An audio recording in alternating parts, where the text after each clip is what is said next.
Hello, citizens of Gotham. My name is Graham Elwood. You are watching the Political Vigilante. This article was submitted by Patreon supporter Nicholas M. Thompson. One of the things you get to do at the $5 level, you get to submit an article or a topic for me to cover once a month. I want you all to have a say in this show. I want you guys to have some ownership in this. I want to hear what you have to say because many of you submit me amazing articles and topics that I wasn't aware of. I've been made aware of so much stuff. So when you make me aware, you make all the viewers aware. It's good work you're doing. So the link is in the show notes. An economic mystery. Despite the hot economy, wages are barely growing, adjusting for inflation. But wait a minute.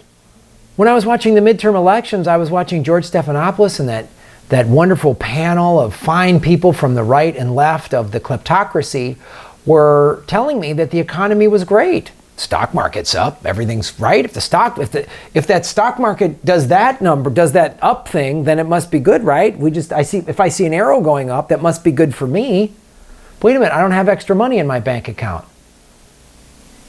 I'm a small business owner. I don't get a year-end bonus. I'm paying my own health insurance. I'm living in a one-bedroom rent-controlled apartment because Obama let the bank steal my home, but the arrow's going up.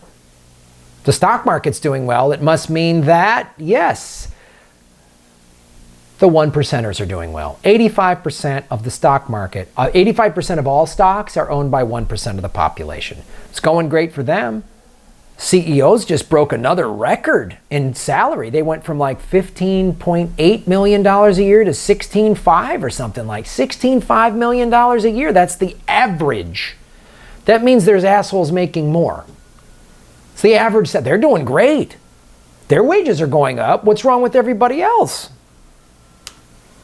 You may have heard that wages are finally starting to go up, and they are. The latest number from the Bureau of Labor Statistics shows growth of more than 3%. Oh my God, 3%. That's amazing. Wow. So if you make $1,000 a week, 3% is, right? 30 bucks. $30 a week. Nice. The highest in almost a decade, but there's a big caveat to this number. It's not adjusted for inflation, so it's not even the full 3. You don't even get the full 3%. Isn't that great? When taking this into account, wages are growing less than 1% faster than inflation.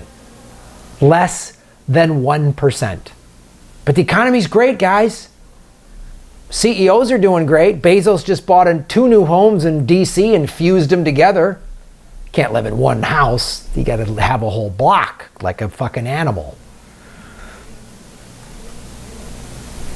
And this holds across a few different measures of compensation. Oh, I wonder what the Federal Reserve Chairman's going to say. This thing is why this article is so stunning. It shows the obvious, which is the wages thing, but then the article keeps asking, I'll show you some of the text on it. It's from CNBC, right? So they keep asking what, they can't figure it out. They literally keep saying it's a mystery. Oh, it's a mystery? That 1% of the population controls everything and they just give all themselves more raises and paydays and bonuses while 99% of the population is working. This article is so tone deaf. They have no idea that 60% of the population has less than $1,000 in savings. They have no idea. Well, you get your 3%, so everything should be great. Go out and shopping. Listen to what the Federal Reserve Chairman says. The Fed's great, right? A banking cartel that is not even it's just an illegal gang. Federal Reserve Chairman Jerome Powell called the issue a bit of a mystery. The thing that you control, Jerome? The Federal Reserve. Every president that's ever said they wanted to end the Fed was assassinated. Coincidence. I'm a nut. And that's an issue the U.S. economy is dealing with for years. A big missing element of the recovery since the Great Recession. We just can't figure it out. We don't regulate banks. We give them $1.4 trillion in stimulus, taxpayer dollars. The majority of that money just goes back to the bankers. It didn't actually go into the economy. 5.2 million homeowners, such as myself, we were supposed to get that money to help us stay in our homes, which increases our assets. My home would now be worth $1.3 to $1.5 million. I would have all this equity in it. I could sit there and I would have all of this wealth, this middle class wealth. But I don't have that. The rent that I pay every month doesn't go towards any investment. That's what real estate is. I could sit there and say, hey man, I made 60 grand last year, but I got $400,000 in equity. Because my real estate investment keeps appreciating. What's the mystery? Your whole system is corrupt. We have eviscerated unions over the last 4 or 5 decades. That's why, because unions, there's no bargaining power. Some economists point to less worker bargaining power. Well, there it is. As a potential reason between weaker unions and increasing market concentration across a number of industries, it's harder for employees to boost their pay. We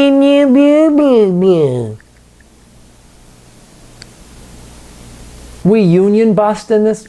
Jeff Bezos sent a union busting video to to all the managers at all the Whole Foods because Whole Foods employees are trying to unionize. And literally in the video, and I did a video on this, go back into my playlist and check it out.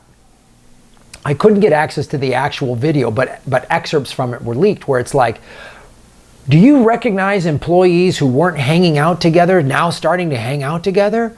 Are people getting signatures and lists for things? Keep an eye out for them. Literally, it's a union busting. That's why a bunch of people just went on strike in Germany and Spain because Amazon pays bullshit. Bernie Sanders, with the Stop Bezos Act, that law never even got passed. He just pressured Amazon to come to $15 an hour, which Bezos gladly did because $15 an hour is a hell of a lot cheaper than $20, $25 an hour and union benefits. People have no bargaining power. And because we don't have Medicare for all. See, and like France went on strike, 2,000 coordinated strikes because of a 6-cent gas tax, right? Why are people able to do that? Because they have Medicare for all. They get their health care from the government, not from their employer. If you get health care from your employer, you're scared to go on strike. You're scared to ask for higher wages because you know what they're going to do? Threaten to fire you. And what are you going to do if your kid's got asthma? Or you got diabetes, or your spouse is fighting cancer? What are you going to do? What if you have a pre-existing condition? What are you going to do? You got to keep the job. You can't fight for higher wages. You can't lose the health insurance. After one of the progressive comedy tours, I met a 63-year-old woman who's freelance, so she has to pay for her own insurance. She pays $900 a month for health insurance, and it's Obamacare.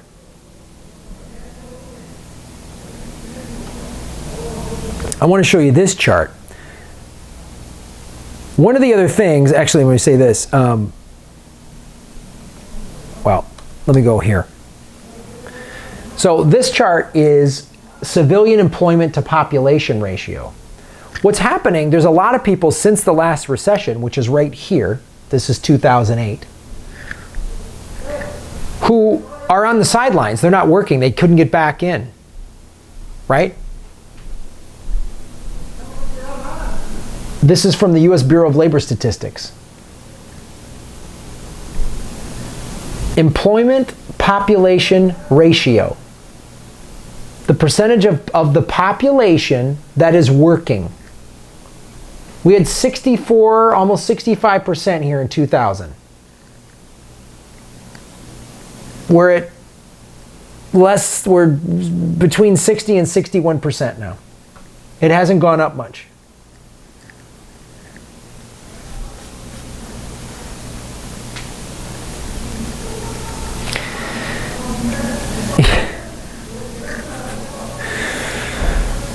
This is from this article. This is maddening. The big question is this: will this wage recovery just take more time? If we don't put more pressure on companies like Amazon and like we did with Amazon and Disney, like Bernie Sanders did, we got to put it on McDonald's. McDonald's is joining with the Me Too movement to strike. Walmart, these companies that employ massive amounts of people, they need to go on strike. I'm glad Whole Foods is unionizing. Go on strike and unionize, man. Form a union, contact an existing union and see if your job can be covered by them, and form unions.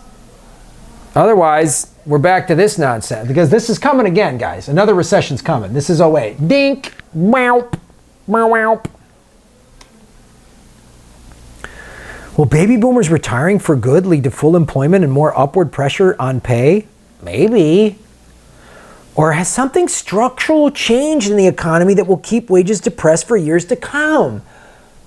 Let's see. Executives getting the bulk of the money and the profits? Executives giving themselves bonuses while laying people off? I wonder if that has anything to do with it. I don't know. Golly gee whiz, question mark. Perhaps only time will answer this economic mystery. No, fuck nut. We have the largest wage inequities, wealth inequities ever.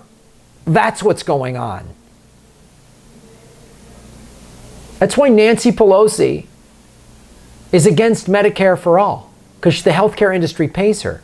That's why the Democratic Party helped make sure it doesn't happen. They did that in California. We were trying to get single-payer healthcare in California. The Democratic Party, oh, how are we going to pay for it? The 5th largest economy in the world, I bet you we could figure it out.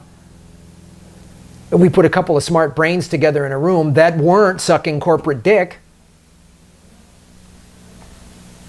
This is so we can't figure it out. The head of the Federal Reserve, we can't figure it out. We have corporate welfare. We ship jobs overseas. Nobody has health care. People have crushing student loan debt. The banking industry can do whatever the fuck it wants. I don't know. None of those things could be factors. It just doesn't make sense. I'm just going to go back into my socialist hippie cave, I guess. I can't, the Federal Reserve chairman can't figure it out, from the illegal banking cartel. Who knows? Guys, thank you for watching and supporting the show. Need your help at the Patreon. YouTube is screwing us over. Watch the ads all the way through. Don't click skip. That's a way I can get paid. Patreon, there's also a P.O. box. Some of you are like, I don't feel comfortable, Graham, donating money or whatever online. It's a P.O. box. You can send me cashier's checks, cash, whatever you want to do. There's a Bitcoin. I know Bitcoin just tanked. Maybe I don't care. There's a cryptocurrency link wallet below. You can donate that way. And you can like and subscribe and share these videos all out over the place. Subscribe to the audio podcast on iTunes. A lot of great ways to support the show. Thank you so much. And you are all making Gotham great again.